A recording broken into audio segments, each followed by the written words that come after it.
Hey guys, I'm over here. A bit more. Can I just down a bit? Okay, no, that's a bit too far. Hey guys, Oneupgamer here. As you can see, I'm stuck in my television. You see, Cool Bro over here decided it would be a good idea to try and make a machine to go inside a TV and make out with pay-per-view porn stars. Katie Cummings. Dude, focus! Sorry. Anyway, long story short, the machine went haywire and I got zapped in here instead of him. Now I'm stuck in here until the dingus can figure out how to fix the machine. Don't worry, Oneup. I'll get you out in there in a jiffy. Hey.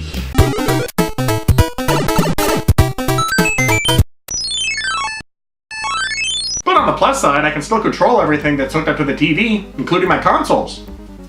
See? So at least I can entertain myself while I'm stuck in here. Let's see what I got hooked up. Wii U? No, I feel like going old school today. PlayStation 2? Jeez, is that actually considered retro now? Ugh, makes me feel old.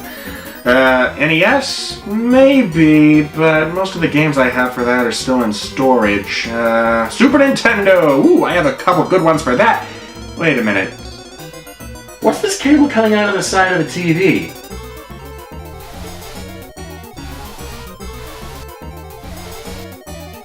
Hey, my old Sega Genesis! Aw, man, it's been a while since I dusted you off, old buddy. Oh, let's see what we have for you. See, Bugs Bunny, no. Pac-Man 2, God, no. Marvel Land, what the hell is this? Maybe later. Ooh, Garfield Caught in the Act. I remember this game. Given the circumstances, it's pretty damn appropriate.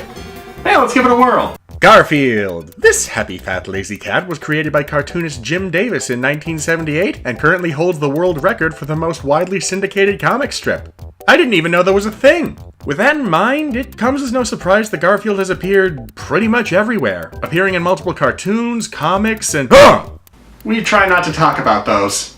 And of course, video games, like the one we're focusing on today, Garfield Caught in the Act, released for the Sega Genesis and Game Gear in 1995, and IBM-compatible PCs in 1996. Now, each port of the game was developed by a different company, but we'll be focusing on the Genesis release by Sega Interactive. Upon starting the game, we're greeted by a colorful title screen and some pretty catchy music. By the way, before starting the game, I recommend you go into the options menu and switch the difficulty setting, since the game is set to easy by default. There's no difference in enemy AI, but easy mode has these hands pointing where you need to go, and it really takes a lot of fun out of the game since most of the game revolves around you exploring the levels. More on that later. But right now, to the story. Garfield is sitting at home watching TV, as he always does, and Odie is being lovably annoying, as he always does. In doing so, he scares Garfield clean out of his chair and makes him land right on the TV, smashing it to bits. They try to put it back together before John finds out, which they do, sort of, but there are still a lot of extra parts left over, so Garfield just tosses them behind the chair. But in doing this, he unwittingly gave birth to the evil mechanical monster Glitch, who imprisons Garfield inside the TV. The only way out is to destroy Glitch, and the only way to do that is to go through Glitch's twisted television shows and collect TV remotes in order to reach him. Wait a minute. A two-dimensional platformer with an animal protagonist trapped in a television world that has to collect remote controls to defeat an evil robot. Why does that sound so familiar?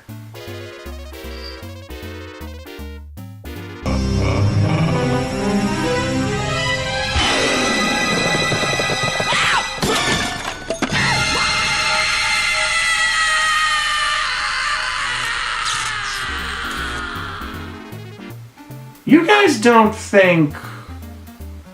Nah, couldn't be. So we platform through the TV to get to the first level, and wow, this game actually looks really good. That really shouldn't come as a surprise, though. All the sprites in this game are hand-drawn by Garfield creator Jim Davis and his team at Paws Inc. Some sprites even have a mild 3D effect to them, like the health items, power-ups, even the sprite of Glitch himself. I'm not even done the first level yet, and I can already tell you this game checks out in the visual department, that's for damn sure. But let's quickly break the fourth wall and scan through the rest of the levels just to be on the safe side. Yep. Anyway, the first level is Count Slobula's Castle, a basic horror-themed level where you fight skeletons, ghosts, and bats. Fuck the bats, by the way. The controls are simple enough. You jump with C, swing your melee weapon with B, and throw an item for a ranged attack with A. Keep in mind, though, that the ranged attack requires ammo scattered throughout the levels. In this case, it's skulls.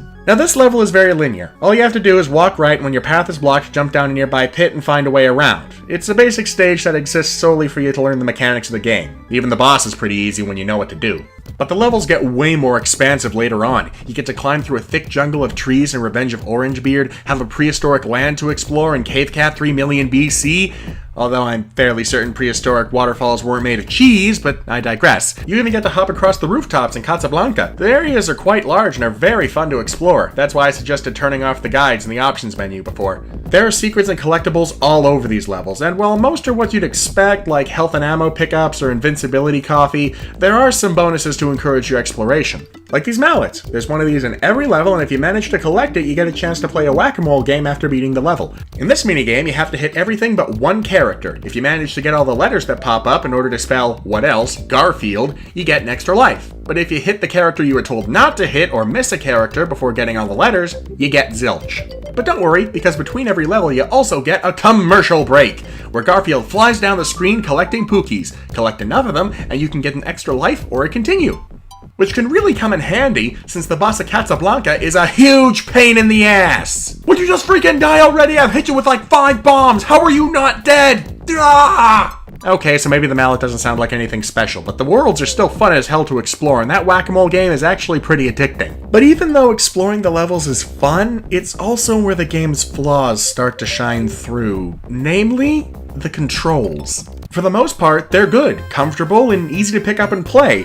But the movement is just so damn slippery at times, and it makes it hard for you to make your mark while jumping. And the enemy placement is super cheap in places. Enemies can come from off screen at any time and hit you without warning. Not to mention they're sometimes placed in spots where you have no choice but to take a hit. This is especially bad in Revenge of Orangebeard. You have to climb across the vines to climb higher in the trees, but you can't jump down, so you have to always climb to the end of a vine and fall off. But that's often over a pit near a platform, so you have to immediately hit back on the D-pad, and if you aren't fast enough, you fall, often all the way back down.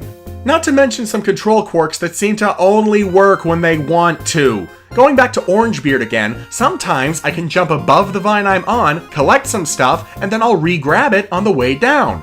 Other times, I won't, and I'll fall all the way back to the bottom. I don't know if this is a bug or if I'm just being stupid, probably the latter to be honest, but it's still incredibly frustrating how cheap this game can be. Even though it's a fairly fun game in later stages, segments like this drove me nuts. Oh, and since I brought up bugs, here's a big one. In Cave Cat 3 million BC, when you're fighting the Odiosaurus, you have to hit him with a boulder, then whack him with your melee attack. Do not whack him when he is going to the left of the screen, because it is very likely that he will go right off the left of the screen and not come back, forcing you to reset. But back on the topic of frustrating design, luckily, there are no more climbing stages like Orangebeard in the game. Then again, there aren't that many stages left in the game, period. There are only 5 levels in the entire game. The manual says 6, but I don't count the final boss as its own stage. And even though there's room to explore, the levels are pretty short. You wanna know how long it took me to beat this game? An hour and a half. That's it. And I was trying to get all the mallets for fun, so it would have been even less otherwise.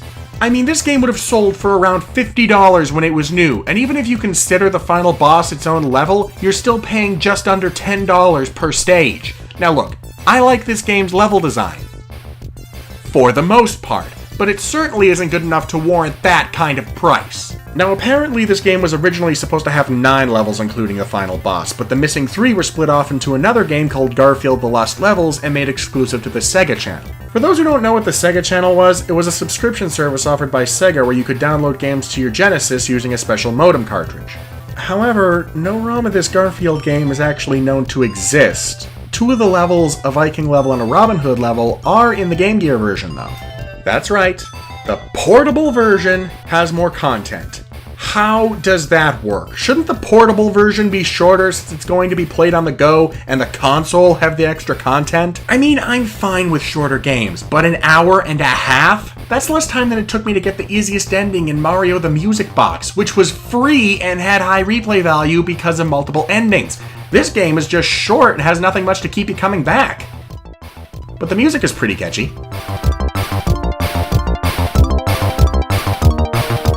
So overall, this game isn't that great, but it's far from horrible.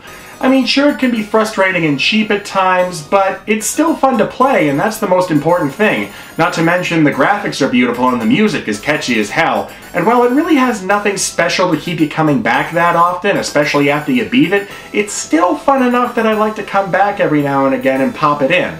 But nevertheless, I really can't decide whether or not to recommend this game. I mean, it's fun, sure, but it's so short and frankly forgettable that I don't see people paying that much money for it. I mean, at the time I'm making this video, it goes from anywhere from about $5 to $15, so I suppose if you find one at the lower end of the spectrum, around $5 or $6, go ahead and try it out. But anything more than that? Yeah, skip it. But before I close out here, there was a Garfield Famicom game released back in '89. Shall we take a look at how the Big N handled our favorite furball? I think we shall.